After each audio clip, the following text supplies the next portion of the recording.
السلام علیکم ورحمۃ اللہ وبرکاتہ۔ نحمده ونصلی علی رسولہ الکریم، اما بعد فاعوذ باللہ من الشیطان الرجیم، بسم اللہ الرحمن الرحیم۔ رب اشرح لی صدری ویسر لی امری واحلل عقدۃ من لسانی یفقہوا قولی۔ وَإِذَا سَأَلَكَ عِبَادِي عَنِّي فَإِنِّي قَرِيبٌ أُجِيبُ دَعْوَةَ الدَّاعِ إِذَا دَعَانِ فَلْيَسْتَجِيبُوا لِي وَلْيُؤْمِنُوا بِي لَعَلَّهُمْ يَرْشُدُونَ۔ اور جب میرے بندے آپ سے میرے بارے میں سوال کریں تو کہہ دیجئے بے شک میں قریب ہوں، میں پکارنے والے کی پکار کا جواب دیتا ہوں جب وہ مجھے پکارے۔ تو ان کو چاہیے کہ یہ میرا حکم مانیں اور مجھ پر ایمان رکھیں تاکہ وہ ہدایت پائیں۔ فَاسْتَغْفِرُوهُ ثُمَّ تُوبُوا إِلَيْهِ إِنَّ رَبِّي قَرِيبٌ مُجِيبٌ۔ سو اس سے بخشش مانگو، پھر اس کی طرف پلٹ آؤ، یقیناً میرا رب قریب ہے، قبول کرنے والا ہے۔ اللہم ربنا ولک الحمد حمدا کثیرا طیبا مبارکا فیہ۔ اے اللہ ہمارے رب، تیرے ہی لیے سب تعریف ہے، بہت زیادہ پاکیزہ اور بابرکت تعریف۔ اللہم صلی علی محمد وعلی آل محمد کما صلیت علی ابراہیم وعلی آل ابراہیم انک حمید مجید۔ اللہم بارک علی محمد وعلی آل محمد کما بارکت علی ابراہیم وعلی آل ابراہیم انک حمید مجید۔ پروگرام قریب و مجیب کے سلسلے میں آج ہم ڈر اور گھبراہٹ کے وقت کی دعاؤں کے بارے میں پڑھیں گے۔ ہم سب جانتے ہیں کہ اللہ تعالیٰ نے اس دنیا کو امتحان کی جگہ بنایا ہے۔ انسان اس فانی دنیا میں طرح طرح کی آزمائشوں میں مبتلا ہو جاتا ہے۔ اللہ تعالیٰ کا فرمان ہے وَلَنَبْلُوَنَّكُمْ بِشَيْءٍ مِّنَ الْخَوْفِ وَالْجُوعِ وَنَقْصٍ مِّنَ الْأَمْوَالِ وَالْأَنفُسِ وَالثَّمَرَاتِ وَبَشِّرِ الصَّابِرِينَ۔ اور یقیناً ہم تمہیں خوف اور بھوک اور مالوں اور جانوں اور پھلوں کی کمی میں سے کسی نہ کسی چیز کے ساتھ ضرور آزمائیں گے، یعنی امتحان تو ہونا ہے، آزمائش تو آنی ہی ہے۔ اور آپ ایسے صبر کرنے والوں کو خوشخبری دے دیجئے کہ جنہیں مصیبت پہنچے تو وہ کہے انا للہ و انا الیہ راجعون۔ نتیجہ کیا ہوتا ہے؟ ایسے لوگوں پر اللہ کی رحمتیں اور نوازشیں ہوتی ہیں، اور ایسے ہی لوگ ہدایت یافتہ ہوتے ہیں۔ ایک اور جگہ پر سورۃ الانبیاء میں اللہ تعالیٰ فرماتے ہیں وَنَبْلُوكُمْ بِالشَّرِّ وَالْخَيْرِ فِتْنَةً وَإِلَيْنَا تُرْجَعُونَ۔ اور ہم تمہیں برائی اور بھلائی میں مبتلا کر کے آزماتے ہیں اور تم سب ہماری ہی طرف لوٹائے جاؤ گے۔ دونوں جگہ جہاں آزمائش کی بات آئی وہاں واپس لوٹنے کی بات آئی کہ انسان پر وہ آزمائش ہلکی ہو جائے۔ جب انسان یہ سوچتا ہے کہ یہ زندگی بہت مختصر ہے اور یہاں کے امتحان اور یہاں کی تکلیفیں بھی آخرت کے مقابلے میں بہت چھوٹی ہیں۔ ابن عباس کہتے ہیں اس کا مطلب ہے کہ ہم تمہیں سختی اور خوشحالی، صحت اور بیماری، دولت اور فقر، حلال اور حرام، اطاعت اور نافرمانی، ہدایت اور گمراہی کے ساتھ آزماتے ہیں۔ یعنی ان میں سے مختلف چیزیں وقتاً فوقتاً انسان کے سامنے آتی رہتی ہیں جن سے اس کی آزمائش ہوتی رہتی۔ اگر دیکھا جائے تو ہر لمحے ہماری ایک آزمائش ہو رہی ہوتی ہے، ایک امتحان ہوتا ہے کہ ہم ابھی کے نیئر فیوچر کے بارے میں کیا فیصلہ کرتے ہیں، کسی خیر کا یا شر کا۔ ہم اپنے لیے کون سی چوائسز رکھتے ہیں، کسی بھی معاملے پر پیش آنے میں اچھا ہو یا برا ہمارا ری ایکشن کیا ہوتا ہے، یہ سب کچھ ہمارے امتحان ہی کا ایک حصہ ہے۔ اور انسان کمزور پیدا کیا گیا ہے۔ سورۃ النساء میں اللہ تعالیٰ فرماتے ہیں یرید اللہ ان یخفف عنکم وخلق الانسان ضعیفا۔ اللہ چاہتا ہے کہ تم سے بوجھ ہلکا کرے اور انسان کمزور پیدا کیا گیا ہے. یعنی انسان کو کمزور کس لیے پیدا کیا گیا؟ تاکہ وہ اللہ تعالیٰ کی بارگاہ میں اپنی کمزوری کو ظاہر کرے اور اپنی طاقت اللہ رب العالمین سے حاصل کرے اور ساری نعمتیں اور ہر مشکل کا حل وہیں سے ڈھونڈے. تو جب وہ اللہ تعالیٰ کے سامنے بندہ بن کے رہتا ہے، اس کے سامنے جھک جاتا ہے، اس کی عبادت کرتا ہے، اس سے اپنی محتاجی کا اظہار کرتا ہے، اس کے آگے اپنے ہاتھ پھیلاتا ہے، اس سے دعائیں کرتا ہے، تو اس کو وہ سعادت حاصل ہو جاتی ہے جس کا وہ متلاشی ہوتا ہے، اور اللہ تعالیٰ پھر اس کو اس مشکل سے نکال دیتے ہیں. اور اگر کوئی شخص اپنی طاقت پر، اپنے بل بوتے پر مسائل کو حل کرنا چاہتا ہے تو پھر اللہ تعالیٰ اس سے بے نیازی اختیار کرتا ہے، اور اس طرح انسان کی بد نصیبی کا دور شروع ہو جاتا ہے. جب کوئی مشکل آئے تو اس کا مقابلہ ایمان اور توکل سے کرنا چاہیے. یعنی انسان کمزور ہے، انسان کے پاس وہ طاقت، وہ اسباب نہیں کہ جن کی بنا پر وہ مشکلات کا پورا مقابلہ کر سکے. لہذا اس کا رجوع اور اس کا دھیان اللہ سبحانہ تعالیٰ کی طرف ہی ہونا چاہیے. اس کا بھروسہ اور اعتماد اللہ سبحانہ تعالیٰ کی ذات پر ہی ہونا چاہیے کہ اس وقت جو مشکل آ گئی ہے، جس پریشانی میں مبتلا ہوں میں، اس کو دور کرنے والا صرف اور صرف اللہ ہے. ایمان اور توکل دونوں قرآن مجید میں ساتھ ساتھ بھی آئے ہیں. ایک جگہ پر اللہ تعالیٰ فرماتے ہیں علی اللہ فتوکلوا ان کنتم مؤمنین، اللہ پر توکل کرو اگر تم مومن ہو. یعنی اس دنیا میں کسی بھی امتحان اور کسی بھی آزمائش میں انسان صرف اسی وقت پورا اتر سکتا ہے جب وہ اللہ تعالیٰ پر بھروسہ کرنے والا ہو، اللہ کا سہارا پکڑنے والا ہو، اللہ کی طرف رجوع کرنے والا ہو. جب وہ یہ سمجھے کہ مجھ پر جو کچھ بھی آیا ہے اللہ کے اذن سے ہی آیا ہے، میں اللہ کی نگاہ میں ہوں، اللہ تعالیٰ میرے بارے میں جانتا ہے کہ اس وقت میری کیفیت کیا ہے، اور اس مشکل سے نکالنے کا حل اور راستہ بھی اسی کے ہاتھ میں ہے. اور اگر انسان یہ توکل نہیں کرتا تو پھر وہ مایوسی کی نظر ہونے لگتا ہے.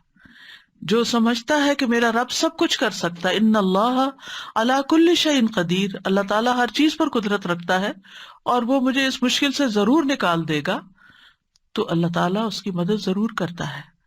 اور جب تک وہ مشکل حل نہیں ہوتی اس کے اندر ایک صبر اور ایک اطمینان کی کیفیت پیدا ہو جاتی ہے کہ میرا رب جانتا ہے کہ میں کس حال میں ہوں اور وہی میرے لیے کافی ہے.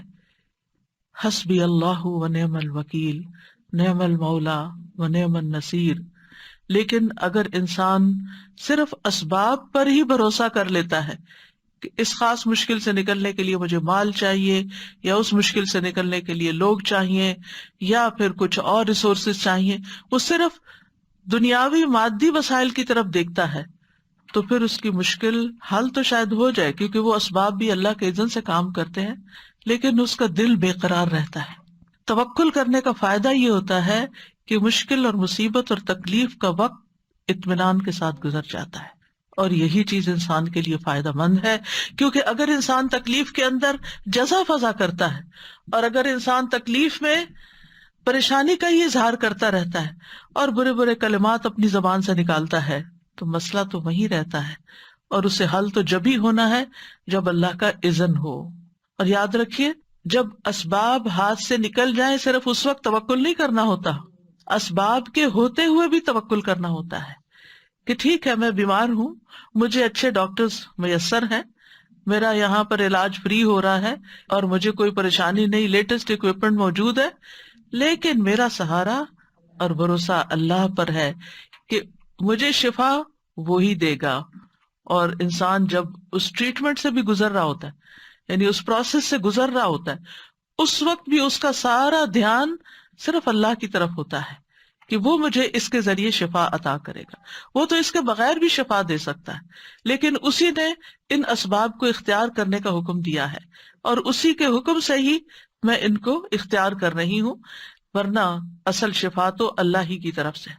اور انسان اپنے اوپر آنے والے سارے معاملے کو اللہ کا معاملہ سمجھے، آیا بھی ادھر سے ہے، جائے گا بھی اسی کے اذن سے، اور پھر اتنا یقین ہو اللہ کی ذات پر، ایسا بھروسہ ہو کہ انسان مشکل کے اوپر سوچنے کی بجائے اور مشکل سے الجھنے کی بجائے اور فرسٹریشن کا شکار ہونے کی بجائے اللہ سبحانہ تعالیٰ کی طاقت پر اور اللہ سبحانہ تعالیٰ کی رحمت کی طرف پوری توجہ رکھے، اور جیسے جیسے وہ اس سے گزرتا جائے گا اس کے لیے، جیسے حضرت ابراہیم علیہ السلام کے لیے آگ ٹھنڈک بن گئی تھی، ایسے ہی ایک بندہ مومن کے لیے جو اپنا پورا بھروسہ اور اعتماد اللہ کی ذات پر کر لیتا ہے، تو دنیا میں اس کو پہنچنے والی تکلیف کی جو آگ ہوتی ہے، یا ایک دل کی جلن ہوتی ہے، یا ایک گھٹن ہوتی ہے، وہ ٹھنڈک میں بدلنا شروع ہو جاتی ہے، اور یہ اسی کے اعتبار سے ہوتا ہے جتنا آپ کا اللہ تعالیٰ پر بھروسہ ہوتا ہے۔ اللہ سبحانہ و تعالیٰ نے اس دنیا میں ہمارے لیے جہاں مشکلات رکھی وہاں ان سے نکلنے کے لیے اسباب بھی رکھے، اور مدد اللہ کی ہوتی ہے لیکن اس کے اوپر اسباب کا پردہ ڈال دیا گیا ہے۔ اور پھر اس سے مقصود کیا ہوتا ہے، اسباب کیوں اختیار کرنے کے لیے کہا جاتا ہے؟ وہ اس لیے تاکہ انسان اس دنیا میں عمل کرتا رہے، کوشش کرتا رہے، ہاتھ پاؤں مارتا رہے، ہاتھ پاؤں توڑ کے نہ بیٹھ جائے۔ اللہ نے کرنا ہے، اللہ چاہے گا تو میں بچ جاؤں گا، سمندر میں پھنسا ہوا ہوں، کشتی پہ بیٹھنے کی کیا ضرورت ہے، اللہ ہی بچا لے گا۔ نہیں، اللہ تعالیٰ نے ہی اسباب اختیار کرنے کو کہا ہے۔ لیکن اسباب اور اللہ تعالیٰ کی مدد کا ریشو کیا ہے؟ مثلاً آپ ایک چھوٹا سا بیج زمین کے اندر ڈالتے ہیں جو ایک بہت بڑا درخت بن جاتا ہے، جس کا تنا ہے، اس میں لکڑی ہے، پتے ہیں، پھول ہیں، پھل ہے، ایک بہار ہے۔ کیا یہ سب آپ نے بنایا؟ یہ اللہ نے بنایا، یہ اللہ نے پیدا کیا ہے۔ آپ نے کیا کیا تھا؟ آپ کا کیا رول ہے؟ آپ نے ایک ٹائنی سا بیج زمین کے اندر ڈالا تھا، بس یہ ہے آپ کی ایفرٹ، اور باقی سب کچھ اللہ کا کرنا ہے۔ ہم چھوٹی سی ایک ٹیبلٹ کھاتے ہیں، وہ صرف ہمارا ایک سبب ہوتا ہے، باقی ہمارے سسٹم کے اندر جا کر اس سارے کو درست کرنا یا ہمیں صحت دینا، یہ سراسر اللہ سبحانہ تعالیٰ کے ہاتھ میں ہی۔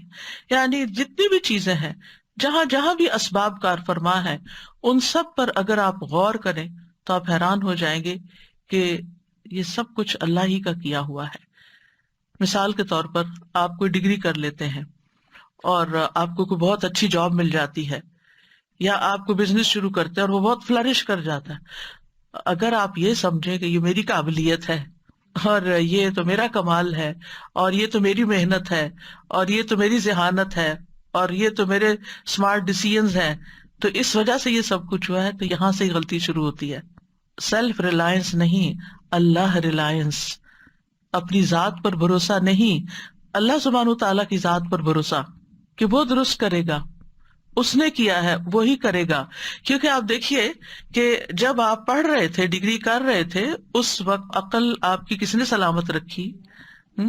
آپ کو آنکھیں کس نے دی، دماغ کس نے دیا، آپ کو وہ مال کس نے دیا کہ جس کے ذریعے آپ نے وہ کام کر لیا، وہ استاد کس نے دیے، وہ یونیورسٹی، وہ ساری کتابیں وہ جنہوں نے لکھی۔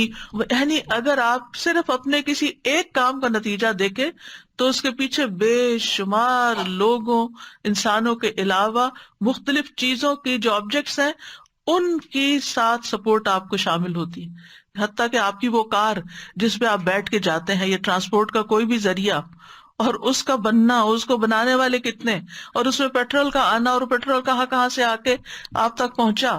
یعنی کسی ایک چیز کی بھی کمی ہو جاتی ہے نا تو ہم اپنے مقصد تک نہیں پہنچ سکتے۔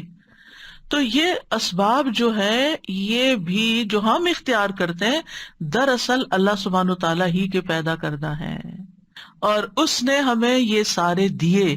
ورنہ کتنے ہی لوگ ایسے ہیں کہ جن کے پاس یہ اسباب نہیں، وہ ہم سے زیادہ ذہین ہیں، وہ ہم سے زیادہ بہتر کام کر سکتے ہیں اگر ان کو یہ سارے اسباب مل جائیں، اگر یہ سہولتیں ان کو مل جائیں۔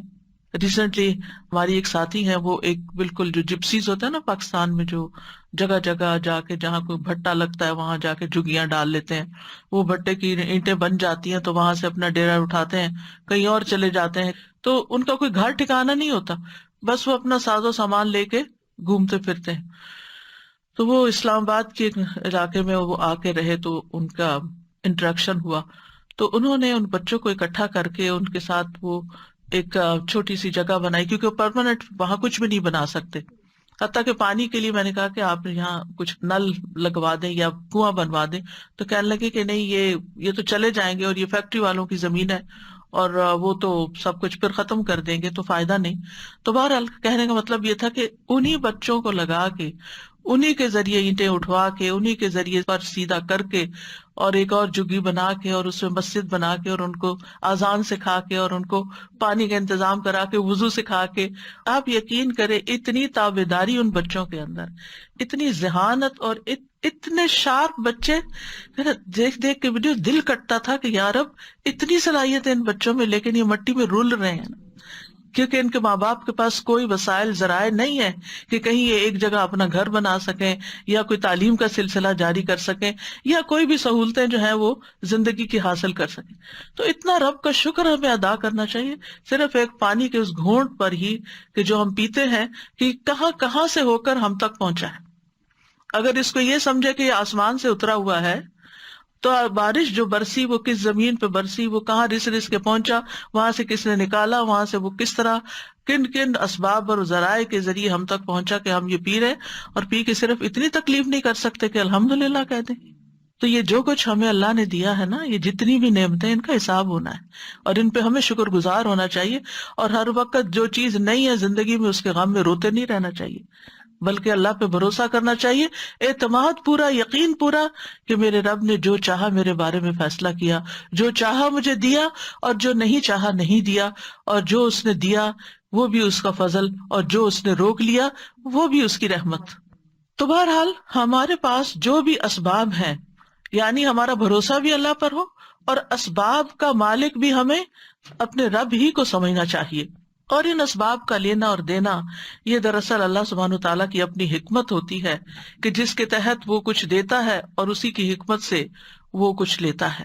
تو بہرحال زندگی میں کوئی بھی چیز جو پیش آئے تو اس کے مقابلے کے لیے یا اس کے حل کے لیے، کوئی بیماری ہو، کوئی تکلیف ہو، کوئی غم ہو، کوئی دکھ ہو، کوئی کمی ہو، اللہ کی طرف رجوع کر کے اس پر اعتماد کرنا چاہیے، سارا معاملہ اللہ کے سپرد کر کے، اللہ کے حوالے کر کے خود صبر سے کام لینا چاہیے، اور اسی میں کامیابی، صبر کے ساتھ ہی کامیابی آتی ہے۔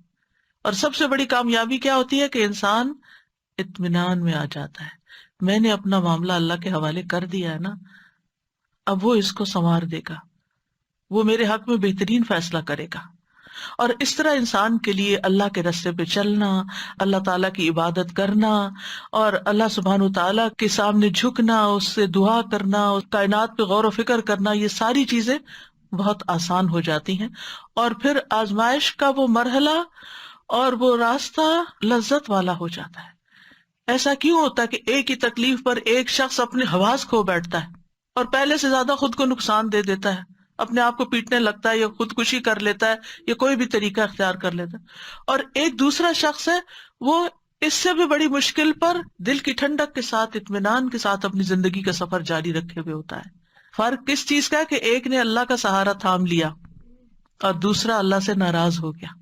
تو جو اللہ سے ناراض ہوتا ہے پھر اللہ تعالیٰ جہاں چاہتا ہے، جس وادی میں چاہتا ہے اس کو پھینکتا ہے، اس کو اس کے نفس کے حوالے کر دیتا ہے، اور نفس کا شر سب سے پہلا شر ہے، کیونکہ ہر خیال یہیں سے اٹھتا ہے، چاہے وہ خودکشی کا ہو یا کسی بھی چیز کا ہو، کہ انسان اس حد تک گر جاتا ہے کہ وہ اپنے آپ کو ہی ختم کرنے کے بارے میں سوچنے لگتا ہے، اور اس طرح انسان کا دل ٹوٹ جاتا ہے، اس کا حوصلہ اور ہمت ختم ہو جاتی ہے، اور کوئی چھوٹی سی بھی ناخوشگوار چیز اس کو کسی قابل نہیں چھوڑتی۔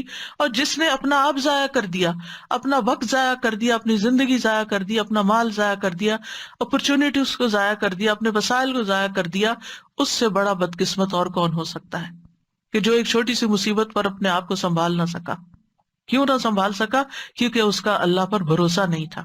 اگر وہ اپنا معاملہ اللہ کے سپرد کرتا جیسے اہل ایمان نے کیا اور جیسے ابراہیم علیہ السلام نے کیا، تو پھر اس کے نتائج آپ دیکھتے کہ کتنے بہترین ہوتے۔ تو بہرحال عقل مند وہی ہے کہ جو زندگی کے سارے معاملات کو اپنے رب کے سپرد کر دے۔ تو آج اس سلسلے میں ہم ان آیات کو سورۃ آل عمران کی دیکھیں گے جس میں اسی توکل کی بات ہوئی ہے۔ ارشاد باری تعالیٰ ہے، الذين قال لهم الناس إن الناس قد جمعوا لكم فاخشوهم فزادهم إيمانا وقالوا حسبنا الله ونعم الوكيل فانقلبوا بنعمة من الله وفضل لم يمسسهم سوء واتبعوا رضوان الله والله ذو فضل عظيم إنما ذلكم الشيطان يخوف أولياءه فلا تخافوهم وخافون إن كنتم مؤمنين۔ وہ جن سے منافق لوگوں نے کہا کہ دشمن کے لوگ تمہارے خلاف جمع ہو گئے ہیں تو ڈرو ان سے، تو اس نے انہیں ایمان میں اور بڑھا دیا، اور وہ کہنے لگے ہمیں اللہ کافی ہے اور وہ بہترین کارساز ہے۔ تو وہ اللہ کی نعمت اور فضل کے ساتھ لوٹے، انہیں کوئی تکلیف نہ پہنچی، اور انہوں نے اللہ کی رضا کی پیروی کی، اور اللہ بہت بڑے فضل والا ہے۔ یہ تو شیطان ہی ہے جو تمہیں اپنے دوستوں سے ڈراتا ہے، تو تم اس سے نہ ڈرو اور مجھ ہی سے ڈرو اگر تم ایمان والے ہو۔ یہ غزوہ احد کے بعد کا واقعہ ہے، اسے غزوہ بدر صغریٰ بھی کہا جاتا ہے۔ اس کی تفصیل کچھ یوں ہے کہ غزوہ احد سے واپسی کے وقت ابو سفیان نے مسلمانوں سے جو خطاب کیا تھا اس میں اس نے مسلمانوں کو چیلنج کیا تھا کہ 1 سال بعد پھر میدان بدر میں اب مقابلہ ہوگا۔ چیلنج کو رسول اللہ صلی اللہ علیہ وسلم نے قبول کر لیا کہ ٹھیک ہے آئندہ سال ہم بدر میں ملیں گے، لیکن جب وعدے کا وقت قریب آیا تو ابو سفیان خود ہی ہمت ہار بیٹھا۔ اس سال مکہ میں قحط پڑا ہوا تھا، اس نے اپنی اس کمزوری کو چھپانے کے لیے ایک تدبیر سوچی کہ خفیہ طور پر ایک شخص نعیم بن مسعود کو مدینہ بھیجا اور کچھ دے دلا کر اس کی یہ ذمہ داری لگا دی کہ وہاں جا کر یہ خبر مشہور کر دے کہ اس دفعہ قریش نے اتنی زبردست تیاری کی ہے اور اتنا بڑا لشکر جرار جمع کر رہے ہیں کہ پورا عرب مل کے بھی ان کا مقابلہ نہیں کر سکتا، یعنی پروپیگنڈا وار۔ تو اس کا مقصد کیا تھا کہ مسلمانوں کو خوف زدہ کیا جائے، دہشت زدہ کیا جائے کہ اتنا بڑا لشکر آ رہا ہے تو ہم تو بچیں گے نہیں اب، اور ان میں ہمت نہ رہے، یعنی مقصد تھا مسلمانوں کو ڈرانا۔ چنانچہ اس نے مدینہ جا کے یہ افواہ خوب پھیلائی، لیکن اس پروپیگنڈے کا اثر ابو سفیان کی توقع کے بالکل برعکس نکلا۔ اس سے مسلمانوں کا ایمانی جوش اور بڑھ گیا، اور رسول اللہ صلی اللہ علیہ وسلم 1500 صحابہ کو لے کر میدان بدر کی طرف روانہ بھی ہو گئے۔ جب ابو سفیان کو یہ صورتحال معلوم ہوئی تو اسے بھی نکلنا پڑا۔ اب یہ بڑی شرمندگی کی بات تھی کہ کہہ چکے تو اب، لہٰذا وہ 2000 کی جمعیت لے کر مکہ سے روانہ ہوا، مگر 2 دن کی مسافت طے کرنے کے بعد اپنے ساتھیوں سے کہنے لگا کہ اس سال لڑنا مناسب نہیں، آئندہ سال آئیں گے۔ اس پر کچھ لوگوں کے اوپر ایسا روب طاری ہوا کہ انہوں نے واپس مڑ جانے میں ہی عافیت سمجھی، تو وہ راضی ہو گئے کہ چلے واپس چلتے ہیں۔ رسول اللہ صلی اللہ علیہ وسلم میدان بدر میں ابو سفیان کا 8 روز تک انتظار کرتے رہے۔ ان دنوں بنو کنانہ کی کھیتی باڑی اور خرید و فروخت کا موقع بھی تھا اور موسم بھی تھا۔ یہ ہر سال 8 دن وہاں جمع ہوتے تھے لوگ، چنانچہ مسلمانوں نے اس جگہ خوب کاروبار کیا اور خوب فائدہ اٹھا کے نفع اٹھا کر واپس لوٹے، اور ساتھ ہی یہ پتہ چل گیا کہ ابو سفیان واپس چلا گیا ہے، لہٰذا آپ صلی اللہ علیہ وسلم مدینہ واپس لوٹ آئے۔ اس کو غزوہ بدر صغریٰ کہا جاتا ہے۔ الذین قال لهم الناس ان الناس قد جمعوا لكم فاخشوهم فزادهم ایمانا، یہاں لوگوں سے مراد آغاز کرنے والا نعیم بن مسعود تھا، اور پھر اس کے ساتھ آپ کو معلوم ہے کہ کون مل گئے، منافقین مل گئے کہ جنہوں نے خوب پروپیگنڈا کیا۔ انہوں نے جب یہ سنا ان الناس قد جمعوا لكم فاخشوهم کہ ان سے ڈرو لوگ آ رہے ہیں، تو انہوں نے بزدلی کا مظاہرہ نہیں کیا، انہوں نے اپنے ارادوں کو اور مضبوط کیا، اللہ پر مزید بھروسہ کیا، اللہ سے دعائیں کی اور اپنی عبادت کو اللہ کے لیے اور خالص کیا۔ نتیجہ کیا نکلا؟ فزادہم ایمانا، ان کا ایمان اور بڑھ گیا۔ آپ دیکھیں مشکل آتی ہے، آپ اللہ سے دعا کرتے ہیں، آپ ذکر کی کثرت کرتے ہیں، آپ نوافل پڑھتے ہیں، تو آپ اور زیادہ دین میں آ جاتے ہیں نا، آپ کے ایمان میں اضافہ ہونے لگتا ہے، یعنی نیک عمل ایمان میں اضافے کا باعث بنتے ہیں، اور ایمان میں اضافہ آپ کے توکل میں اضافے کا باعث بنتا ہے. تو اس طرح بندہ مومن کے لیے ہر آزمائش اور تکلیف اللہ کے قرب کا ذریعہ بن جاتی، وہ اللہ تعالیٰ سے اور قریب ہو جاتا ہے، کیونکہ وہ اللہ تعالیٰ سے تھوڑا غافل ہو رہا تھا، بھولا ہوا تھا، تھوڑا اور دنیا میں لگ رہا تھا، تو اللہ تعالیٰ نے اس کو مشکل میں ڈال کے اپنی طرف راغب کر لیا، اور یہ چیز اس کے لیے اور فائدے کی ہو گئی. یعنی دشمن تو ہمیشہ چاہتا ہے نا کہ نقصان پہنچا کر اس کو گرا دے اپنے اوپوننٹ کو، لیکن جس کے ساتھ اللہ کی ذات ہو وہ گرتا نہیں ہے، وہ اس شر میں سے بھی خیر پا لیتا ہے، وہ اس تکلیف میں بھی راحت پا لیتا ہے، وہ صبر سے کامیابی پا لیتا ہے اور اجر عظیم پا لیتا ہے. تو بہرحال اس آیت سے بھی پتہ چلتا ہے کہ ان کا ایمان اور بڑھ گیا، جس سے پتہ چلتا ہے کہ مختلف واقعات ہماری زندگی میں یا ایمان کے بڑھانے کا ذریعہ بنتے ہیں یا ایمان گھٹانے کا بنتے ہیں. مشکل جو ہے، تکلیف جو ہے، منافق کے ایمان میں کمی کر دیتی ہے، لیکن مومن کا ایمان مشکل کے وقت اور بڑھ جاتا ہے. وَقَالُوا حَسْبُنَا اللَّهُ وَنِعْمَ الْوَكِيلُ، اور وہ کہنے لگے کہ ہمیں اللہ ہی کافی ہے اور وہ بہترین کارساز ہے. یعنی اسباب تھوڑے ہیں ہمارے پاس، افراد تھوڑے ہیں ہمارے پاس، لیکن ہمارے ساتھ اللہ جو ہے، اور جس کے ساتھ اللہ ہو اس کے لیے کسی چیز کی کمی نہیں ہوتی. حسبنا اللہ ونعم الوکیل. حسب کا مطلب ہوتا ہے کافی ہونا، کفایت کرنا. یعنی مسلمان اس بات پر ایمان رکھتا ہے کہ اللہ تعالیٰ اپنی قدرت، اپنی عظمت، اپنے جلال اور اپنی بے پایاں رحمت کے ساتھ بندے کو ہر اس چیز سے کافی ہے جو اس کو پریشانی میں ڈالے ہوئے ہے. جو بھی اس کو مصیبت آئے تو وہ اللہ کی تدبیر سے، اللہ کی قوت سے ہر خطرہ ٹل سکتا اور وہ پریشانی دور ہو سکتی ہے. جس سے مومن کو ڈر لگتا ہے اور جس سے وہ دشمن سے ڈرتا ہے جو مومن کو نقصان دینا چاہتا ہے. تو اس طرح مومن اللہ پر بھروسہ کر کے اپنے آپ کو ایک حفاظت میں پاتا ہے اور اس مشکل سے بچ بھی جاتا ہے اور اس کے برے نتائج سے بھی بچ جاتا ہے. وَنِعْمَ الْوَكِيلُ کا مطلب ہے کہ میں اس رب کی تعریف کرتا ہوں، کتنا اچھا کارساز ہے. تعریف ہو رہی ہے نا اللہ کی کہ جو ہمیں کافی ہے، جو ہماری ضرورت کو پوری کر دے گا، جو ہماری مشکل کو آسان کر دے گا. ابن قتیبہ کہتے ہیں کہ وکیل کا معنی ہے کفیل. انسان کے مال میں اس کا کفیل وہ ہوتا ہے جو اس کی کفالت کرتا ہے، اس کی حفاظت کرتا ہے، اس کو قائم رکھتا ہے. خطابی کہتے ہیں کہ وکیل وہ ہوتا ہے جو بندوں کے رزق اور اس کی مصلحتوں کی ضمانت دینے والا ہو. تو اللہ سبحانہ وتعالیٰ تمام جہانوں کی حفاظت کا ذمہ دار ہے. نعم الوکیل اللہ تعالیٰ کی تعریف کا کلمہ ہے کہ اللہ تعالیٰ ہی حفاظت کرنے والا ہے. وہی کار ساز، کام بنانے، کار ساز کا مطلب ہوتا ہے کام بنانے والا ہے، ہم پر احسان کرنے والا ہے. اور جو اللہ پہ توکل کرتا ہے اللہ تعالیٰ اس کو کافی ہو جاتا ہے اور اس کو وہاں سے مدد ملتی ہے جہاں سے وہ سوچ بھی نہیں سکتا. اور اس طرح اجر و ثواب بھی بڑھتا ہے، درجات بھی بلند ہوتے اور دنیاوی مشکلات بھی حل ہو جاتی ہیں. فَانْقَلَبُوا بِنِعْمَةٍ مِّنَ اللَّهِ وَفَضْلٍ لَمْ يَمْسَسْهُمْ سُوءٌ. اس توکل کا نتیجہ کیا نکلا کہ وہ اللہ کی نعمت اور فضل کے ساتھ واپس لوٹے. یعنی وہاں نفع بھی کمایا، کاروبار بھی کیا اور بغیر کسی شر تکلیف پہنچے واپس آئے. لَمْ يَمْسَسْهُمْ سُوءٌ، انہیں کوئی تکلیف نہ پہنچی.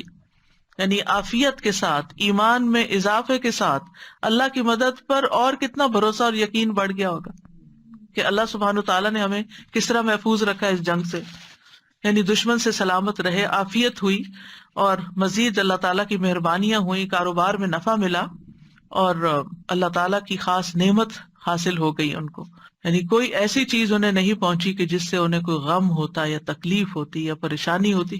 بغیر کسی پریشانی، جتنا خوف پھیلایا گیا تھا اس کے مقابلے میں امن اور اطمینان اور سکون اور خوشی اور مال لے کر واپس لوٹے. واتبعوا رضوان اللہ، اور اس سے بڑی چیز کیا حاصل ہے کہ انہوں نے اللہ کی رضا کی پیروی کی. یعنی اللہ کی اطاعت کی، کوئی ایسا کلمہ منہ سے نہیں نکالا، کوئی ایسی بات نہیں منہ سے نکالی کہ جس سے اللہ ناراض ہو، بلکہ اور زیادہ اللہ کا ذکر کیا. واللہ ذو فضل عظیم، اور اللہ تو بہت بڑے فضل والا ہے. یعنی اللہ کے فضل کو تو کوئی شمار ہی نہیں کر سکتا. اللہ کا فضل بہت زیادہ ہے، بہت بڑا. ان صحابہ پر تو اللہ کا فضل بہت ہی بڑا رہا کہ اللہ کی رضا بھی حاصل ہو گئی، جنگ کی سختی بھی نہ رہی، دشمن بھی مرعوب ہو گیا کہ مسلمان ایسے بزدل نہیں ہے، وہ جھوٹے پراپیگنڈے ان پہ اثر نہیں کرتے، اور پھر مالی فائدے بھی ہوئے، یعنی ہر طرح کی کامیابیاں، مادی، روحانی، جسمانی، ہر طرح کے فائدے لے کر واپس آئے۔ پھر فرمایا انما ذالکم الشیطان یخوف اولیاءہ فلا تخافوہم وخافون ان کنتم مؤمنین، یہ تو دراصل شیطان ہے جو اپنی پیروی کرنے والوں کو ڈراتا ہے۔ نفس کے بعد شیطان دشمن ہے انسان کا، کہ جو ایسے مواقع پر انسان کو خوف زدہ کرتا ہے، اس کے دل میں وسوسے ڈالتا ہے۔ تو ایمان والے اللہ سے ڈرتے ہیں، کسی اور سے نہیں ڈرتے، یعنی شیطان کے دوستوں مشرکین سے ڈرنے کی ضرورت نہیں ہے، بلکہ اس کے مقابلے میں صرف اللہ کا ڈر ہی کافی ہے، اور یہی پسندیدہ خوف ہے، ایسا خوف کہ جو انسان کو اللہ کے حرام کردہ کاموں سے روک دے۔ یعنی اللہ کا خوف کیوں ضروری ہے؟ کہ جس کی وجہ سے انسان غلط کاموں سے بچ جائے۔ تو بہرحال یہ حسبنا اللہ و نعم الوکیل بہت بہترین دعا ہے جو خوف، ڈر، گھبراہٹ، پریشانی کے موقع پر انسان کو کثرت سے پڑھنی چاہیے پورے یقین کے ساتھ۔ اور یہ حقیقت ہے کہ جو سچے دل سے پوری سچائی کے ساتھ اللہ پر بھروسہ کر لیتا ہے تو اللہ تعالیٰ اس کے معاملات کے لیے کافی ہو جاتا ہے، اس کی دین دنیا کی پریشانیوں میں کفایت کرتا ہے۔ آزمائشیں انعامات بن جاتی ہیں، اور محتاجی دولت مندی بن جاتی ہے، اور پریشانیاں خوشی میں بدل جاتی ہیں، ایمان میں اضافہ ہو جاتا ہے، یقین بڑھ جاتا ہے۔ تو جب انسان کو کوئی فائدہ ہو اس وقت بھی پڑھنا چاہیے حسبنا اللہ و نعم الوکیل، کوئی نقصان درپیش ہو اس موقع پر بھی یہی پڑھنا چاہیے۔ ابن عباس کہتے ہیں اس کلمے کو ابراہیم علیہ السلام نے اس وقت کہا تھا جب انہیں آگ میں ڈالا گیا تھا، اور یہی کلمہ محمد صلی اللہ علیہ وسلم نے اس وقت کہا جب لوگوں نے ان کو ڈرانے کے لیے کہا تھا کہ لوگوں نے تمہارے خلاف فوج جمع کر لی ہے، اور اسی کلمے کی وجہ سے ابراہیم علیہ السلام کو کفایت ملی تھی۔ قالوا حرقوه وانصروا آلهتكم ان كنتم فاعلين قلنا يا نار كوني بردا وسلاما على ابراہیم وارادوا به كيدا فجعلناهم الاخسرين، انہوں نے کہا اسے جلا دو اور اپنے معبودوں کی مدد کرو کیونکہ یہ ان کے خلاف ہے، اگر تم کچھ کرنے والے ہو۔ ہم نے کہا اے آگ تو ابراہیم پر سراسر ٹھنڈک اور سلامتی والی بن جا۔ انہوں نے اس کے ساتھ ایک چال چلنے کا ارادہ کیا تھا، ہم نے انہی کو انتہائی خسارے میں ڈال دیا، دنیا کے اعتبار سے بھی ناکام ہوئے اپنی چال میں، اور آخرت میں بھی ناکامی ان کے منتظر ہے۔ ان باتوں سے یہ پتہ چلتا ہے کہ مصائب مومن کے ایمان میں اضافہ کے لیے آتے ہیں۔ لوگ عام طور پر سوال کرتے ہیں کہ کیسے پتہ چلے کہ یہ ہمارے لیے کوئی آزمائش ہے یا ہمارے لیے کوئی مصیبت ہے؟ تو اگر کوئی بھی تکلیف آپ کے ایمان میں اضافے کا ذریعہ بن جاتی ہے تو وہ آزمائش ہے، کہ اللہ سبحانہ وتعالیٰ آپ کے ایمان میں آپ کو ترقی دینا چاہتا ہے، اور اگر وہ پہلے سے بھی گیا ایمان تو پھر تو وہ آپ کے لیے مصیبت ہی مصیبت ہے۔ پھر اسی طرح یہ ہے کہ جو سچے مومن ہوتے ہیں وہ دشمنوں کے جمع ہونے اور دشمنوں کی چالوں سے نہیں گھبراتے، وہ فوراً اللہ کی پناہ لیتے ہیں، ایک اکیلے اللہ کو اپنے لیے کافی سمجھتے ہیں جو سارے دشمنوں پر حاوی ہے، سب پر بھاری ہے۔ جب ان پہ کوئی مشکل آتی ہے تو کیا کہتے ہیں انا الی اللہ راغبون، ہم اللہ کی طرف رغبت کرنے والے ہیں۔ اور پھر جس کے ساتھ اللہ ہو، اگر پوری دنیا بھی اس کو چھوڑ جائے نا، ماں باپ، دوست احباب، رشتے دار، ہسبینڈ وائف، جو بھی چھوڑ دے اس کو فرق نہیں پڑتا، کہتے اللہ ہے نا، جس اللہ نے پہلے میرے لیے سارے انتظام کیے تو وہ دوبارہ بھی کر دے گا، تو اس کا خوف نکل جاتا ہے، کیونکہ وہ جانتا ہے کہ اللہ بہت بڑے فضل والا ہے۔ وہ آتا نا ہجرت کرنے والوں کے لیے وَمَن يَخْرُجْ مِن بَيْتِهِ مُهَاجِرًا إِلَى اللَّهِ وَرَسُولِهِ ثُمَّ يُدْرِكْهُ الْمَوْتُ فَقَدْ وَقَعَ أَجْرُهُ عَلَى اللَّهِ، دنیا میں بھی غنائم ملتے ہیں اور آخرت کے لیے بھی اجر مقرر ہو جاتا ہے۔ اسی طرح ایک اور دعا جو نبی صلی اللہ علیہ وسلم کو سکھائی گئی، فَإِن تَوَلَّوْا فَقُلْ حَسْبِيَ اللَّهُ لَا إِلَٰهَ إِلَّا هُوَ عَلَيْهِ تَوَكَّلْتُ وَهُوَ رَبُّ الْعَرْشِ الْعَظِيمِ۔ پھر بھی اگر وہ آپ کی بات نہ سنے، منہ موڑ لیں، تو آپ کہہ دیجئے اللہ مجھے کافی ہے، اس کے سوا کوئی معبود نہیں، اسی پر میں نے بھروسہ کیا، توکل کیا، اور وہ عرش عظیم کا رب ہے، بہت بڑا رب ہے۔ یہ بہت بابرکت دعا ہے۔ اس کو کرنے کے لیے اللہ سبحانہ تعالیٰ نے نبی صلی اللہ علیہ وسلم کو اس وقت حکم دیا جب آپ لوگوں کے پاس ہدایت لے کر آئے، صراط مستقیم لے کر آئے، حق لے کر آئے، لیکن انہوں نے اس سے اعراض برتا، منہ موڑ لیا۔ جو کچھ آپ انہیں سکھانا چاہتے تھے انہوں نے انکار کر دیا، اس نصیحت اور حق کو قبول نہیں کیا جو آپ انہیں کر رہے تھے۔ اب آپ سوچئے، آپ کسی بھی ایسی سچویشن میں ہوتے ہیں، آپ دوسرے کے لیے خیر اور بھلائی چاہتے ہیں، آپ اس کو اچھا مشورہ دے رہے ہیں، آپ اس کی خیر خواہی کے لیے اس کو کوئی نصیحت کر رہے ہیں، آپ اس کو دین کی طرف بلا رہے ہیں، وہ آپ سے منہ موڑ لیتا ہے، آپ کو چھوڑ دیتا ہے۔ بعض اوقات ایسا بھی ہوتا ہے، اور آپ سب نے ایکسپیرینس کیا ہوگا کہ جو ہی آپ اللہ کی طرف زیادہ ہوئے، آپ کے دنیا والے دوستوں نے آپ کو چھوڑنا شروع کر دیا کہ ان کا تو راستہ ہی بدل گیا ہے۔ اور پھر بعض اوقات کئی تعلقات ایسے ہوتے ہیں نا جن کی کمپنی میں انسان بڑا خوش ہوتا ہے، بچپن سے دوست ہوتے ہیں، بہت سی چیزیں ہوتی ہیں، تو ان کے جانے کا کچھ غم بھی ہوتا ہے انسان کو، اور ان کے ساتھ کچھ فائدے بھی وابستہ ہوتے ہیں، لیکن ایسے میں انسان اپنے آپ کو تنہا محسوس نہ کرے۔ اتنا پیارا کلمہ اللہ نے سکھا دیا کہ اگر یہ دوسرے لوگ منہ موڑ جائیں تو پھر کیا کرو، یہ کہو حسبی اللہ ونعم الوکیل، مجھے اللہ کافی ہے۔ اور آپ دیکھیے کہ اس میں صرف نان مسلم شامل نہیں، اس میں صرف دین سے دور بھاگنے والے شامل نہیں، اس میں بعض اوقات آپ کے بڑے اپنے بھی شامل ہوتے ہیں کہ بعض اوقات خاندان میں ایسی سچویشن ہو جاتی ہے کہ سارے ایک بات کہہ رہے ہوتے ہیں اور آپ ایک بات کہہ رہے ہوتے ہیں اور آپ ہی صحیح بات کہہ رہے ہوتے ہیں، لیکن وہ ان کی سمجھ میں نہیں آتی اور الٹا آپ کے خلاف باتیں بنانا شروع کر دیتے ہیں، اور آپ اپنے آپ کو بالکل تنہا محسوس کرتے ہیں کہ شاید میں ہی غلط ہوں۔ نہیں، آپ غلط نہیں ہوتے، لیکن ان کو آپ کی بات سمجھ نہیں آ رہی۔ تو وہ جو ایک تنہائی کا سا یا لونلی نیس کا یا ایک اکیلے پن کا احساس ہوتا ہے، کوئی بھی میرے ساتھ نہیں، کوئی بھی میرا ساتھ نہیں دے رہا، کوئی بھی میری مدد نہیں کر رہا، کوئی بھی مجھے سپورٹ نہیں دے گا، تو پھر دل نہیں ٹوٹنا چاہیے، کوئی بات نہیں، اللہ ہے نا، اللہ کافی ہے مجھے۔ اگر اللہ کی نظر میں میری یہ بات، میرا یہ فیصلہ، میرا یہ کام درست ہے تو مجھے کسی کی بھی پرواہ نہیں ہے۔ تو انسان غنی ہو جاتا ہے، اللہ اس کو بے پرواہ کر دیتا ہے، اللہ اس کے دل سے غم دور کر دیتا ہے، اللہ لوگوں کے چھوڑنے کا غم اس سے ہٹا دیتا ہے کہ کوئی بات نہیں۔ بعض اوقات آپ کو کوئی بڑا اہم کام کرنا ہوتا ہے، کوئی اچھا پروجیکٹ لے کے آپ چلتے ہیں، آپ ایک دوست سے بات کرتے ہو، کہتے ہیں یہ دیوانگی ہے، ایسی تمہارا خیال ہے، دوسری سجیشن وہ بھی کوئی کام کی نہیں، تیسری وہ بھی، آپ سوچتے ہیں کہ کسی کو میری بات ہی نہیں سمجھ آتی، کوئی میرا ساتھ ہی دینے کو تیار نہیں۔ ایسے تمام دل ٹوٹنے والے ٹائمز پر حسبی اللہ و نعم الوکیل، اگر میں ایک خیر کا کام لے کر چلی ہوں تو اللہ میری مدد کرنے والا ہے۔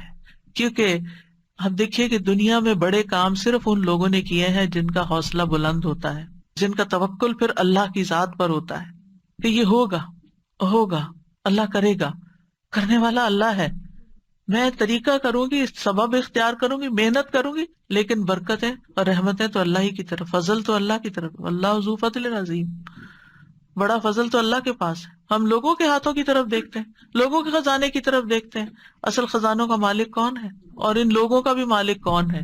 وہ بھی اللہ ہے، ان کے دل بھی اللہ کے ہاتھ میں، وہی انہیں توفیق دے گا تو خیر کے کام میں ساتھ دیں گے، نہیں تو نہیں دیں گے۔ تو کوئی بھی ایسا موقع جہاں آپ کے اپنے پیارے آپ کا ساتھ نہ دیں، وہاں بھی دل چھوٹا نہ کریں، وہاں بھی آپ کا دل نہیں ٹوٹنا چاہیے، کیونکہ اللہ آپ کے ساتھ ہے۔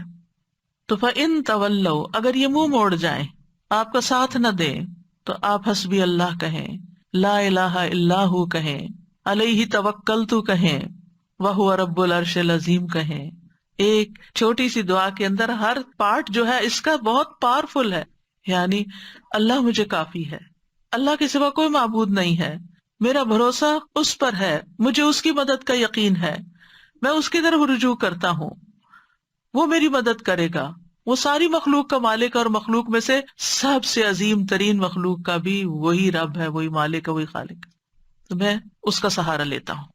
تو یہ ان مبارک دعاؤں میں سے ہے جن کے پڑھنے کا اللہ تعالیٰ نے خود نبی صلی اللہ علیہ وسلم کو قل کہہ کے حکم دیا، آپ کہیے، آپ پڑھیے، یہ آپ کو فائدہ ہوگا۔ ایسے تھوڑی کہ اللہ تعالیٰ کے پڑھیے اور پڑھتے ہوئے چھوڑ دیں اور پھر پرواہ نہ کرے، کیسے ہو سکتا ہے؟ جو چیز اللہ تعالیٰ نے خود سکھا دی اس سے بہتر کیا ہو سکتا ہے کہ یہ آپ کو فائدہ دے گا۔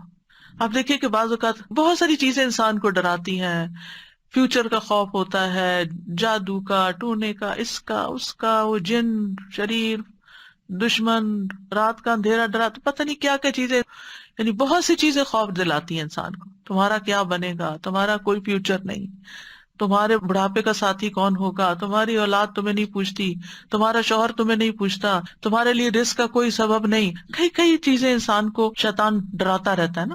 ایسے سارے موقعوں پر حسبی اللہ، جب تک اللہ ہے نا میری زندگی میں کسی چیز کی کمی نہیں، کیونکہ اسباب بھی وہ مہیا کرتا ہے، دعائیں بھی وہ قبول کرتا ہے، عبادت بھی اسی کے لیے ہے، اور وہ سب کچھ کر سکتا.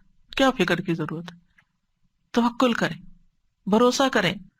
ابو درداء کہتے ہیں کہ جو شخص یہ دعا صبح و شام 7 دفعہ پڑھے، اللہ تعالیٰ اسے تمام فکروں سے کافی ہو جاتا ہے، ساری فکر اس کی ختم ہو جاتی ہے. اور جب آپ پڑھیں نا تو اس طرح سوچ سوچ کے پڑھیں، حسبی اللہ لا الہ الا هو علیہ توکلت وہو رب العرش العظیم. جو بھی نیکی کا کام آپ کرنا چاہیں، کیونکہ کچھ لوگوں کا حال یہ ہوتا ہے جب ان سے کچھ بھی کہا جاتا نہیں کر لو، کہتے ہیں میں نہیں کر سکتا، آئی ڈونٹ تھنک کہ میں اس قابل ہوں، میں تو اس قابل نہیں، مجھ سے نہیں ہوگا، میرا نہیں خیال میں کر پاؤں گی، مجھے نہیں لگتا کہ میں یہ پڑھ پاؤں گی یا وہ کر لوں گی. ایسے جملے ہی زبان سے نہ نکالیں. اس وقت کیا کریں، اللہ کی مدد ہوگی تو انشاءاللہ میں کر لوں گی، اللہ میری مدد کرے گا، حسبی اللہ لا الہ الا اللہ، اللہ ہے نا، اللہ کروائے گا.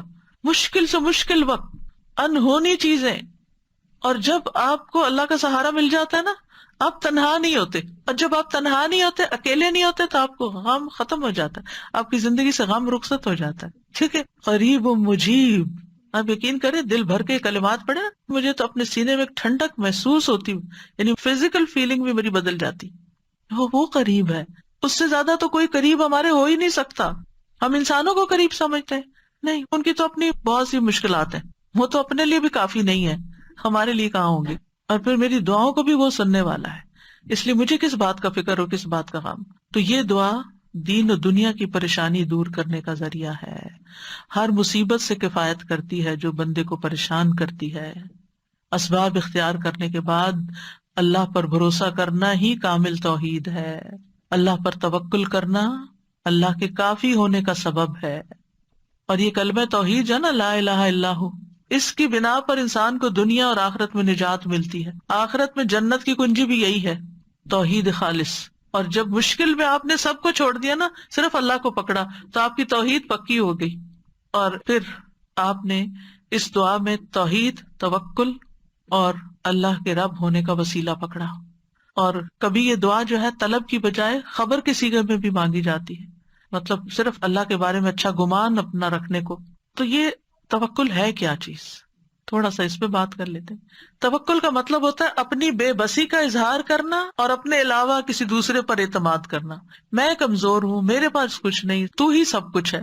اور دینی معنی میں توکل کیا ہوتا ہے، دنیا اور آخرت کے فوائد و نقصانات کے معاملے میں دل کا اللہ تعالیٰ کی ذات پر اعتماد کرنا، اور یہ ایمان رکھنا کہ اللہ کے سوا کوئی عطا نہیں کر سکتا، نہ روک سکتا، نہ نقصان دے سکتا، نہ نفع دے سکتا، سب کچھ اسی کے اختیار میں.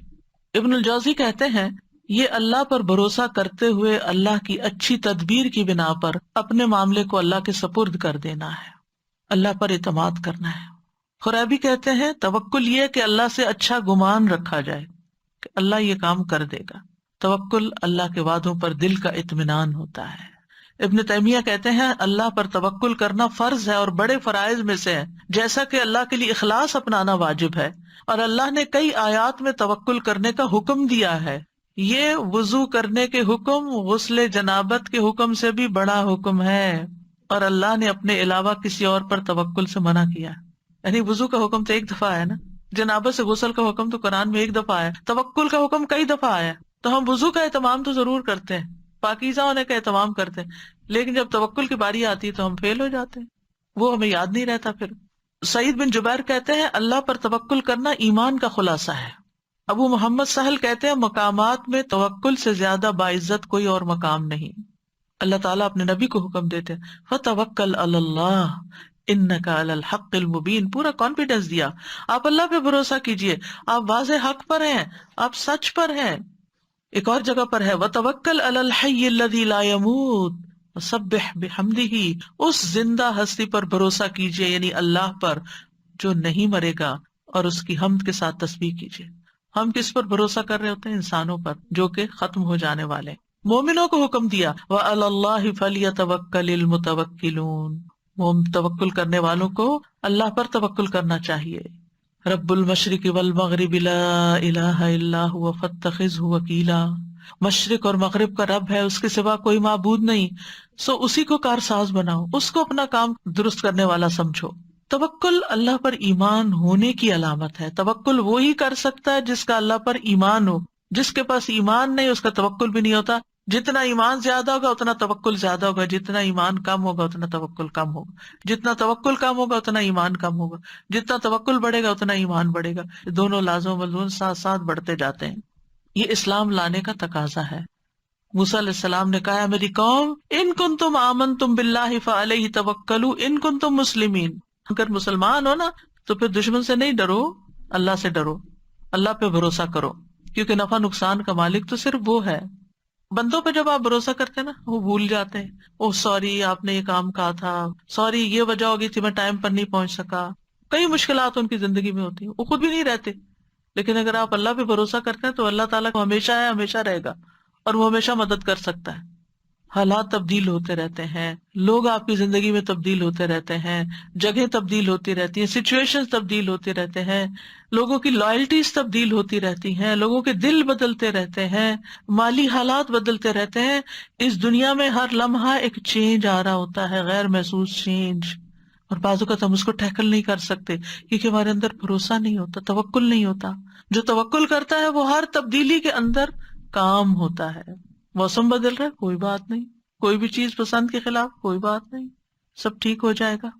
تو اللہ سبحانہ تعالیٰ نہ ہم سے غافل ہے اور نہ ہی ہم سے دور ہے، اس لیے کسی اور کو کارساز بنانے کی بجائے اسی کو سہارا سمجھا جائے. کیونکہ جو اللہ کے سوا دوسروں کو سہارا بناتا ہے تو ایسے سہارے کمزور ہوتے ہیں. مکڑی کا گھر اس کی مثال دی گئی قرآن میں. تو ہر کام کا ارادہ کرنے کے بعد اللہ پہ بھروسہ کرے. فَإِذَا عَزَمْتَ فَتَوَكَّلْ عَلَى اللَّهِ، عزم کر لیا توکل اللہ پر. لوگوں کا ڈر ہو تو بھی توکل اللہ پر، لوگ منہ موڑ رہے ہو تو توکل اللہ پر، کوئی چیز غم زدہ کرتی ہے توکل اللہ پر، جان کو خوف لاحق ہے توکل اللہ پر. جیسے جادوگروں نے کہا تھا فرعون کے مقابلے میں فَاقْضِ مَا أَنْتَ قَاضٍ، جو فیصلہ کرنا کر لو، ہم تو اللہ کی طرف جانے والے، تم ہمارا کیا بگاڑ لو گے. جادوگر تھے، کس حرام کام میں پڑے ہوئے تھے، ایمان آیا کہاں پہنچ گئے، سارا ڈر ہی نکل گیا اندر سے. جب کسی کی سازشوں کا علم ہو، کوئی چالیں چل رہے ہمارے خلاف، توکل اللہ پہ، کیونکہ ہم نہیں نبٹ سکتے لوگوں کی چالاکیوں سے، اللہ نبٹنے والا کافی ہے.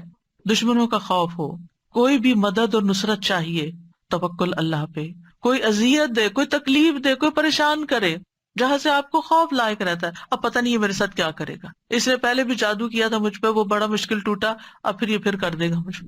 نہیں، عام طور پہ لوگوں کی یہ ذہنی کیفیت رہتی ہے نا، وہ فلاں آیا تھا نا مجھے نظر لگ گئی تھی، اب یہ پھر آ گیا ہے، اب پھر یہ کچھ کر کے جائے گا. نہیں، مت ڈریں، اللہ کافی ہے. جب ایسا کوئی خوف آنے لگے حسبی اللہ و نعم الوکیل، کوئی کچھ بھی نہیں کر سکتا، اللہ ہے نا بس. اگر کوئی الزام لگائے آپ پر، آپ کو کوئی جھوٹا کہے، کوئی اور طرح سے تنگ کرے، تکلیف دے، تو اللہ پہ بھروسہ کرے کہ اللہ تو کافی ہو جائے ان سے مجھ کو. پھر اسی طرح بعض اوقات انسان کو کچھ کمپرومائز کرنے پڑتے ہیں، کسی کے ساتھ صلح کرنی پڑتی ہے، کچھ اپنے حق چھوڑنے پڑتے ہیں. بعض اوقات آپ لیٹ گو کر دیتے ہیں اپنا کوئی حصہ کہ اپنے بہن بھائی سے لڑائی ختم کر کے، تو پھر آپ سوچتے میرا کیا ہوگا. تو اللہ پہ توکل ہے، اللہ کافی ہے، اللہ مجھے کہیں اور سے دے گا. میں نے اللہ کی خاطر چھوڑا ہے نا، اللہ اس سے کئی گنا زیادہ لوٹائے گا، کیونکہ اللہ کی خاطر یہ کیا ہے میں نے.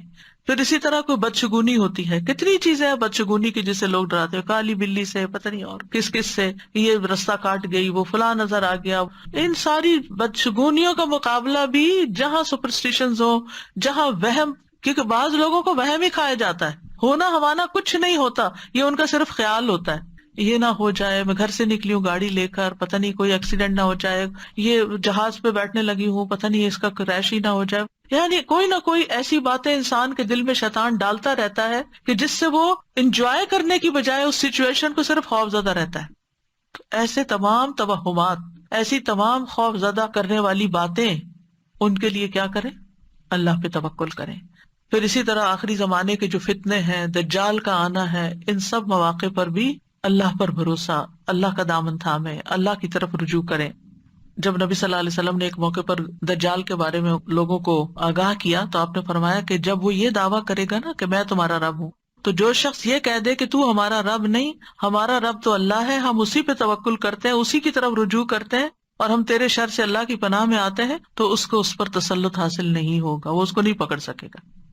اس وقت بھی ربنا اللہ علیہ توکلنا والیہ انبنا نعوذ باللہ من شرک، یہ اگر کوئی پڑھ لے گا تو دجال اس کا کچھ نہیں بگاڑ سکے گا.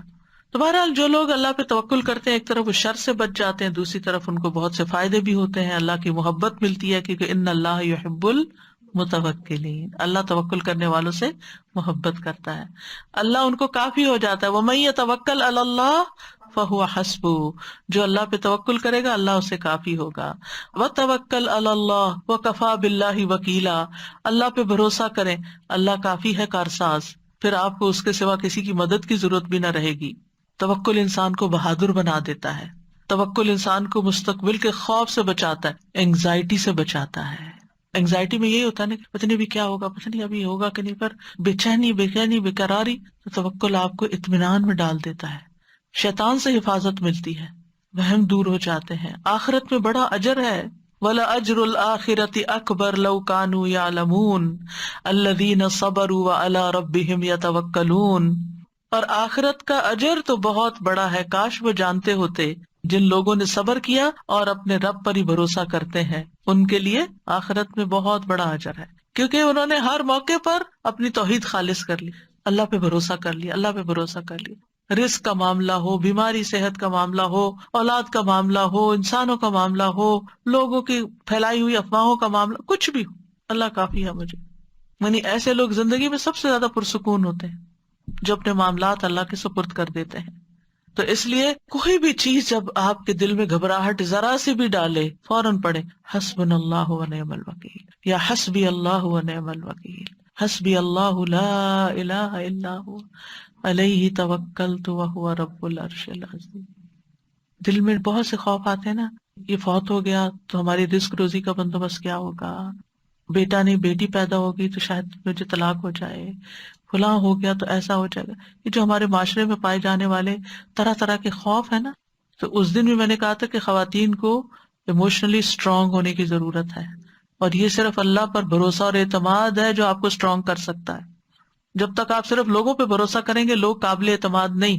یہ نہیں میں کہتی کہ ان پہ ٹرسٹ کر نہیں سکتے، وہ مس ٹرسٹ کا ذریعہ ہے، نہیں، مقصد یہ کہ وہ کمزور ہے نا، وہ ہر چیز کا احاطہ نہیں کر سکتے.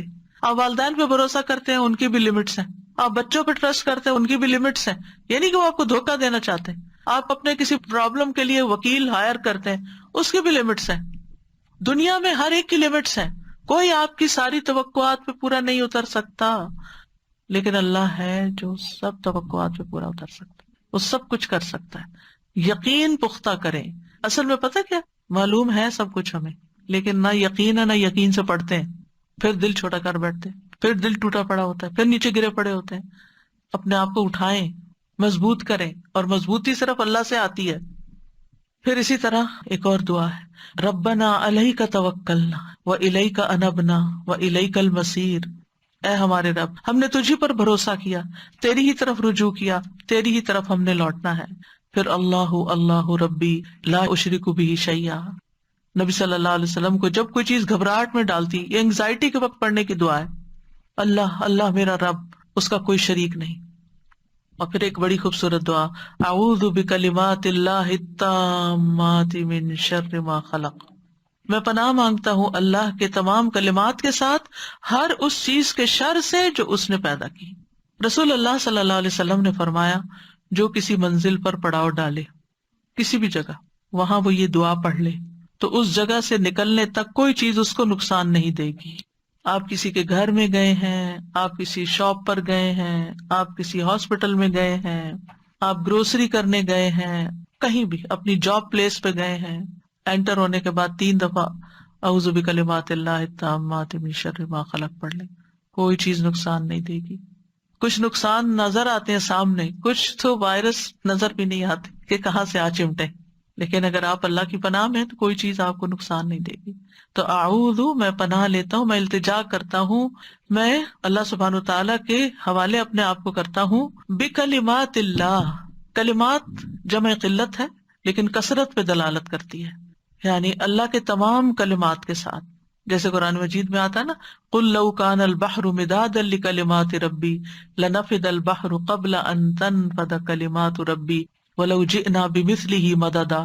کہہ دیجیے اگر سمندر میرے رب کی باتوں کے لیے سیاہی بن جائے تو یقیناً سمندر ختم ہو جائے گا اس سے پہلے کہ میرے رب کی باتیں ختم ہوں، اگرچہ ہم اس کے برابر اور سیاہی لے آئیں.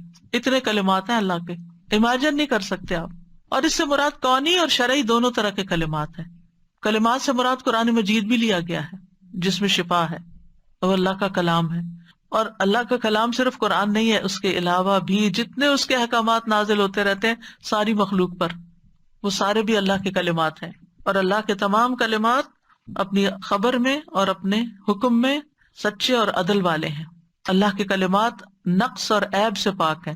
بندوں کے کلام میں نقص اور عیب ہوتا ہے نا، کبھی وہ سخت ہوتا ہے، کبھی وہ بہت نرم ہوتا ہے، کبھی اس میں گرامیٹیکل مسٹیکس ہوتی ہیں، کبھی وہ کہنا کچھ چاہتے ہیں کہہ کچھ اور جاتے ہیں، کبھی اس میں ٹنگ سلپس ہوتی ہیں، بے شمار غلطیاں. آپ کبھی بھی ایک دفعہ لکھ کے اپنی تحریر سے راضی نہیں ہو سکتے. آپ پھر اسے ریویو کرتے، پھر کہتے یہ ٹھیک نہیں، وہ ٹھیک نہیں، ایسے نہیں ویسے نہیں، کیونکہ آپ میں نقص ہے نا.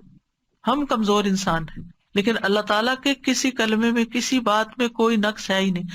لہٰذا میں ان کلمات کے ساتھ اللہ کی پناہ لیتا ہوں. اللہ تعالیٰ کے کلمات میں شفا ہے، کافی ہے، شافی ہے. کس سے؟ من شر ما خلق، ہر اس چیز کے شر سے جو چیز اس نے پیدا کی. مطلب یہ ہے ویسے تو اللہ ہی خالق ہے خیر اور شر کا، لیکن ہم احترام اور ادب کے طور پر یہ نہیں کہتے کہ اس شر کو جو تو نے پیدا، نہیں یہ نہیں کہتے. ہم کہتے ہیں اس چیز کے شر سے، چیز کا شر جو تو نے پیدا کی، یعنی چیز تو نے پیدا کی اور اس کے اندر خیر اور شر دونوں رکھا، چاہے کوئی انسان ہو چاہے کوئی حیوان ہو، ہر چیز کے اندر خیر اور شر ہوتا ہے. تو اس کا خیر ہمیں عطا کر دینا، اس کے شر سے ہمیں بچا لینا. آپ کوئی بھی چیز کھاتے ہیں، پیتے ہیں، لیتے ہیں، پہنتے ہیں، اوڑھتے ہیں، ہر چیز کے اندر خیر بھی ہے اور شر بھی ہے. آپ انسانوں کے ساتھ ملتے ہیں، جلتے ہیں، ان میں خیر بھی اور ان میں شر بھی. فَأَلْهَمَهَا فُجُورَهَا وَتَقْوَاهَا. تو ہم کیا مانگ رہے ہیں کہ یا اللہ ان کا خیر تو ہمیں پہنچے لیکن ان کا کوئی شر ہمیں نہ چھوئے. کتنی جامع دعا ہے. اب مثلاً ہم ٹریٹمنٹ کرواتے ہیں، ہم کوئی دوا کھاتے ہیں، اس کے سائیڈ ایفیکٹس بھی ہوتے ہیں. ہم کوئی سرجری کرواتے ہیں، جہاں ایک طرف فائدہ اور ہوتا ہے وہاں اس کے کئی اور مسئلے کھڑے ہو جاتے ہیں. تو یا اللہ ان ساری چیزوں کے شر سے بھی مجھے بچا لینا، لیکن خیر مجھے دے دینا. جو اس میں فائدہ ہے وہ تو ٹھیک ہے، لیکن جو شر ہے وہ اپنی رحمت سے دور کر دے. تو آپ دیکھیے کہ پھر آپ کو کہاں خوف رہے گا. ہر جگہ تو آپ یہ پڑھ سکتے ہیں.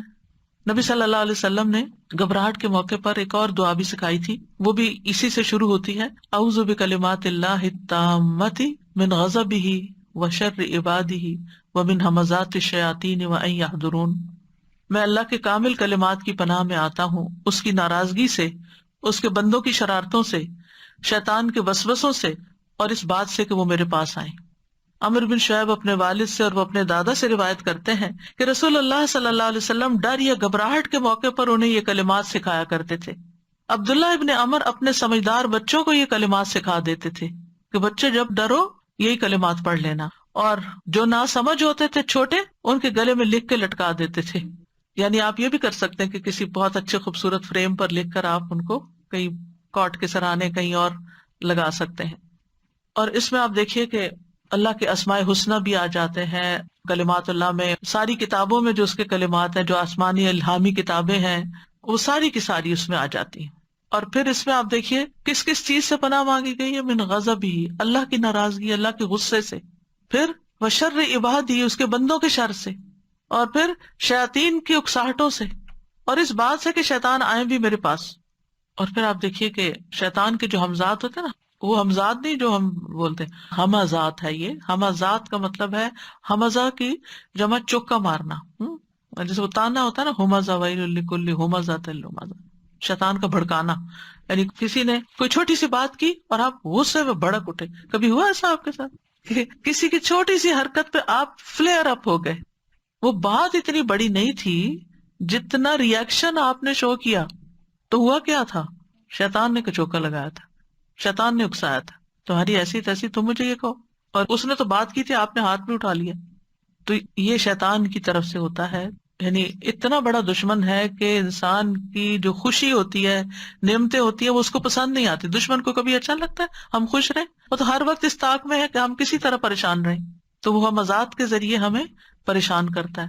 تو یا اللہ میں اس سے بھی پناہ مانگتی ہوں کہ وہ میرے پاس حاضر بھی ہو. پھر اسی طرح ایک اور دعا ہے، اعوذ بکلمات اللہ التامات التی لا یجاوزہن بر ولا فاجر من شر ما ینزل من السماء وما یعرج فیہا ومن شر فتن اللیل والنہار ومن کل طارق الا طارقا یترک بخیر یا رحمان. میں اللہ کے تمام کلمات کے ذریعے پناہ لیتا ہوں جن سے آگے نہ کوئی نیک اور نہ کوئی فاجر بڑھ سکتا ہے. ان تمام چیزوں کے شر سے جو آسمان سے اترتی ہیں اور جو آسمان کی طرف چڑھتی ہیں، اور رات اور دن کے فتنوں کے شر سے اور رات کو آنے والے کے شر سے، سوائے اس کے جو خیر کے ساتھ آئے. اے نہایت رحم کرنے والے، یعنی یا رحمان. یہ رات کے وقت گھبراہٹ کی دعا ہے. خالد بن ولید کہتے ہیں میں رات کو نیند میں گھبرا جایا کرتا تھا. پھر میں نبی صلی اللہ علیہ وسلم کے پاس حاضر ہوا تو میں نے عرض کی میں رات کو نیند میں ڈر جاتا ہوں، اپنی تلوار اٹھا لیتا ہوں، جو چیز سامنے آتی ہے اسے مار ڈالتا ہوں. تو آپ نے فرمایا کیا میں تمہیں وہ کلمات نہ سکھا دوں جو مجھے روح الامین نے سکھائے ہیں؟ کہو. اور پھر یہ دعا سکھائی. کتنے ہی لوگ ہیں جن کو رات کو برے برے خواب آتے ہیں اور وہ اپنے خوابوں کی وجہ سے پریشان رہتے ہیں، سخت گھبراہٹ کا شکار رہتے ہیں. فیملی میں کبھی ایک کو خواب آنے لگتے ہیں، کبھی دوسرے کو، کبھی تیسرے کو. بہت دفعہ یہ صرف شیطانی اثرات ہوتے ہیں، ان کی حقیقت کچھ بھی نہیں ہوتی، لیکن انسان ان کے خوف سے کوئی کام نہیں کر پاتا. اس کا بھی علاج یہی کلمات ہے، رات کو پڑھنے چاہیے. اس میں بھی آپ دیکھیں نا کہ من شر ما ينزل من السماء، ہر اس شر سے جو آسمان سے اترتا ہے، جیسے بجلی کے کڑاکے ہیں، اتنی بارشیں کہ تباہ کر دیں، اور بہت ساری اور چیزیں. پھر اسی طرح جو اس کی طرف اٹھتے ہیں، یعنی ہمارے برے اعمال، زمین کے اندر سے نکلنے والا شر، ایسی ریز جو ہمارے اوزون لیئر کو تباہ کر رہی ہیں، اور اسی طرح کی بہت ساری چیزیں جو اوپر کو جاتی ہیں، اور جو زمین میں اللہ تعالیٰ نے پیدا کی ہیں، جیسے جنگلی جانور ہیں، جنات وغیرہ ہیں. وَمِن شَرِّ مَا يَخْرُجُ مِنْهَا، جو زمین کے پیٹ سے چیزیں نکلتی ہیں، جیسے کیڑے مکوڑے وغیرہ ہیں، سانپ بچھو ہیں، زہریلے جانور ہیں. وَمِن شَرِّ فِتَنِ اللَّيْلِ وَالنَّهَارِ، رات اور دن کے فتنوں سے، یعنی وہ شر جو رات کو واقع ہوتے ہیں اور وہ شر جو دن کو واقع ہوتے ہیں. وَمِن شَرِّ كُلِّ طَارِقٍ، اور طارق کہتے ہیں رات کو آنے والے کو، یعنی وہ سارے حادثے جو رات کو برپا ہوتے ہیں، اللہ ان سے بھی بچا کے رکھنا. کتنی جامع دعا، سب کچھ اس میں کور ہو جاتا ہے. پھر عافیت کی دعا، اللہم انی اسألک العافیۃ فی الدنیا والآخرہ، اللہم انی اسألک العفو والعافیہ فی دینی و دنیای و اہلی و مالی، اللہم استر عوراتی و آمن روعاتی، اللہم احفظنی من بین یدی و من خلفی و عن یمینی و عن شمالی و من فوقی و اعوذ بعظمتک ان اغتال من تحتی. اے اللہ میں دنیا اور آخرت میں تجھ سے عافیت کا سوال کرتا ہوں. اے اللہ میں تجھ سے اپنی دنیا اور دین، اپنے اہل خانہ اور مال کے متعلق درگزر اور عافیت کا سوال کرتا ہوں. اے اللہ میرے عیبوں پر پردہ ڈال دے اور خوف سے مجھے امن عطا کر دے، خوف سے امن عطا کر دے. اے اللہ آگے پیچھے دائیں بائیں اور اوپر کی جانب سے میری حفاظت کر دے، اور میں تیری عظمت کے ذریعے تیری پناہ میں آتا ہوں کہ مجھے نیچے سے اچک لیا جائے، یعنی زمین میں دھسنے سے مجھے بچا لے. اسی طرح ابن عمر سے روایت ہے کہ رسول اللہ صلی اللہ علیہ وسلم صبح اور شام کی ان دعاؤں میں سے کسی دعا کو ترک نہ کرتے تھے، یعنی صبح کی دعاؤں میں بھی یہ دعا لازم پڑھتے اور شام کی دعاؤں میں بھی یہ پڑھتے تھے. پھر اسی طرح اللہم لک اسلمت وبک آمنت وعلیک توکلت والیک انبت وبک خاصمت، اللہم انی اعوذ بعزتک لا الہ الا انت ان تضلنی انت الحی الذی لا یموت والجن والانس یموتون. اے اللہ میں نے تیری فرما برداری کی، تجھ پر ایمان لایا اور تجھ پر بھروسہ کیا اور تیری طرف رجوع کیا اور تیری ہی مدد سے جہاد کیا. اے اللہ میں تیری عزت کے ذریعے پناہ مانگتا ہوں، تیرے سوا کوئی معبود نہیں کہ تو مجھے گمراہ کرے. تو زندہ ہے جسے موت نہیں، اور جن و انس سب مر جائیں گے. پھر اسی طرح اللہم انت عضدی و نصیری بک احول و بک اصول و بک اقاتل. اے اللہ تو میرا بازو و مددگار ہے، تیری ہی مدد سے میں چلتا پھرتا ہوں اور حملہ کرتا ہوں اور لڑائی کرتا ہوں. حضرت انس کہتے ہیں رسول اللہ صلی اللہ علیہ وسلم جب کسی غزوے پہ جاتے تو یہ کلمات پڑھا کرتے تھے. اسی طرح شیطان اور دشمن اور ہر شر سے بچنے کے لیے بھی یہ پڑھی جائے. ایک اور دعا دشمن کے خاص طور پر یا ظالم کے غلبہ پانے کے ڈر سے یہ پڑھی جائے.